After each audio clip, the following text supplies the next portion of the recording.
Mga ka-Republic, habang may mga kunwaring Ginebra fans na si Justin Brownlee ang sinisisi sa muling pagkatalo ng Ginebra sa Commissioner's Cup Finals, may isang PBA big personality ang naniniwalang wala kay JB ang pagkukulang. Kaya ngayong All-Filipino Conference, kailangan ng mga Ginebra locals na bumawi. Dahil sang-ayon dito sa big PBA personality na ito, ginawa ni Justin Brownlee ang lahat pero nagkulang ng suporta ang mga locals. Samantala, may mga basketball fans na nagtatanong, dapat daw ay muling pinagtapat ang Ginebra at Talk and Text sa 50th founding anniversary ng PBA. Pag-uusapan po natin yan, pero bago ang lahat ay maglalambing po ako sa inyo na isubscribe ninyo itong ating channel at kung di masyadong makakaabala ay i-like at paki-share na rin ninyo. Malaking bagay po yan sa aming mga vlogger. Maraming salamat. Mga ka-Republic, with due respect sa kupunan ng Talk and Text, mahusay naman talaga sila at nagpakita ng tatag sa klasikong PBA Finals sa katatapos na Commissioner's Cup.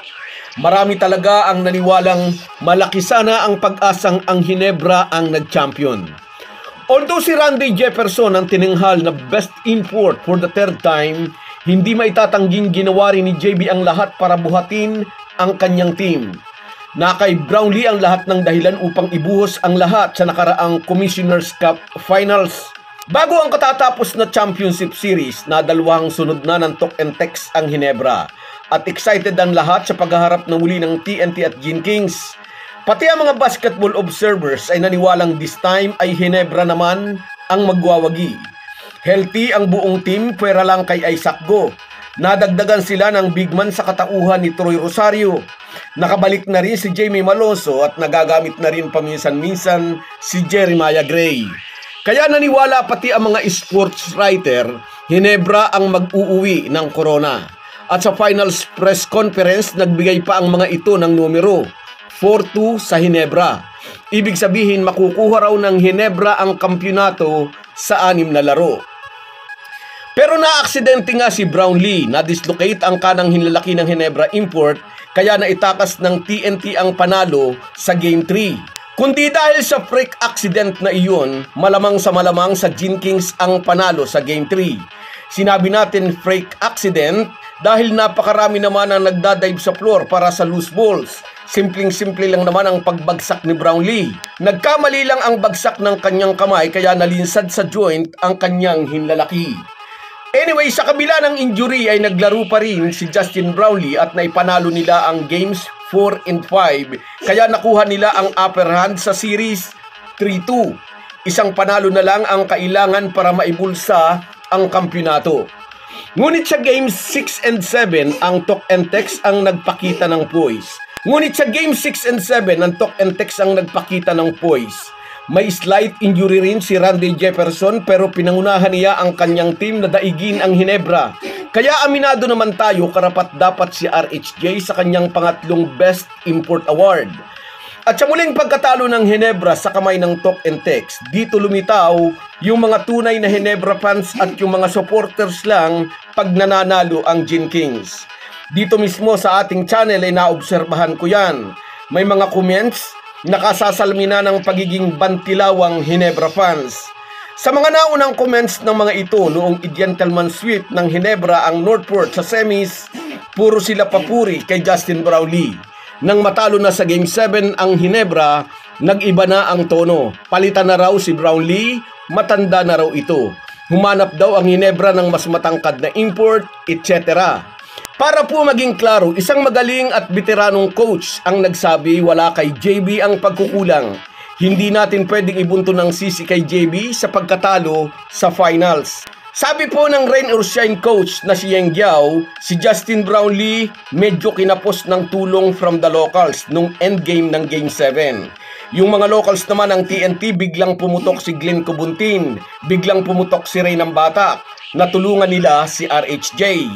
Naging best player of the game si Cobuntin noong Game 7. Naging finals MVP naman si Ray ng Batak. Anyway, wala po kay Justin Brownlee ang pagkukulang na natalo ang Ginebra sa finals. He might be one step slower now than before, ngunit nagtatala pa rin siya ng mataas na average sa scoring, rebounding, and assist department. Naniniwala po ako mas magaling pa rin si JB kaysa mga import na higit na mas bata kaysa kanya. Kaya ngayong All-Filipino Conference, yung mga locals ng Ginebra na di naging sapat ang tulong kay Justin Brownlee, dapat silang mag-step up. Nagpapalakas ng lineup ang ibang PBA team at naglilitawan ang mga bagong PBA stars, kaya pahirap ng pahirap ang kompetisyon. At kung gusto ng mga mag-aalak na makabawi, dapat silang matuto sa mga nakaraang pagkukulang ng kanilang mga locals. Samantala, may mga nagtatanong bakit daw di binigyan ng game schedule ang Ginebra at Talk and Text sa 50th founding anniversary ng PBA. Nababagay daw sana ito sa okasyon dahil walang duda, ang Gin Kings at ang tropang 5G ang pinakaastig ngayon sa liga. Isinaalang-alang po kasi ng PBA na dahil nga ang Ginebra at TNT ang nagbakbakan sa finals na umabot pa ng Game 7, pagod po ang mga players ng magkabilang kupunan. Binigyan sila ng sapat na panahon para makapagpahinga at makarecover yung mga nagtamo ng injury. Akmaray naman po ang magbabakbakan bukas sa ika-50 kaarawan ng PBA ay ang Meralco at ang SMB. Silang dalawa ang nagharap sa finals noong nakaraang Philippine Cup Finals kung saan nagwagi nga ang Bolts, unang kampyonato nila mula nang sumali sa PBA.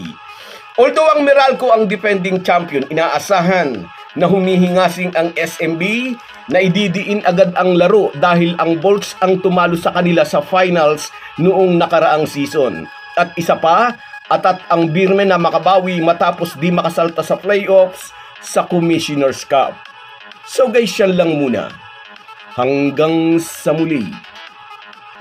Kung wala po kayong mga viewers namin ay walang magtatagumpay na vlogger.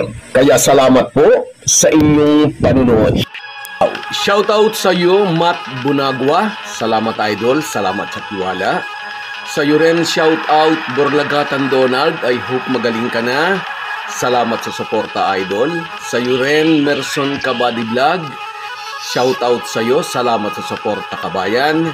Sa iyo rin shoutout Enrico de Guzman mula naman dyan sa Belgium. Shoutout sa iyo idol. Sa iyo rin shoutout Herminia Balingit. Inis na inis din ito sa mga talangka.